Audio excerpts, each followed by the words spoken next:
ধন্যবাদ মেঘলা। আপনি যেমনটি বলছিলেন দেশের ২৩তম রাষ্ট্রপতি তিনি আজ আসলে কিছুক্ষণের মধ্যে বঙ্গভবনে তার যেই বাসভবনটি রয়েছে সেই বাসভবনে আনুষ্ঠানিকভাবে তিনি উঠবেন।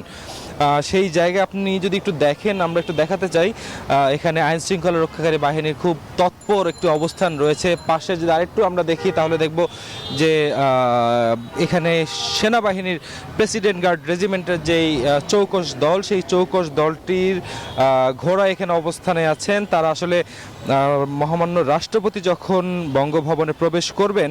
Bashundhara public school and college ২০২৬ শিক্ষাবর্ষে ভর্তি চলছে। তখন তাকে গার্ড অফ অনারের মাধ্যমে তাকে বঙ্গভবনে আসলে তাকে স্বাগতর আমন্ত্রণ জানানো হবে। সব কিছু মিলে যদি বলে রাখি, আসলে গত ২০ তারিখ দেশের ২৩তম রাষ্ট্রপতি নির্বাচিত হন মির্জা ফখরুল ইসলাম আলমগীর। তার আগে ৩৫ বছরের মধ্যে আসলে এটি রাষ্ট্রপতি নির্বাচনের একটি বড় অংশ।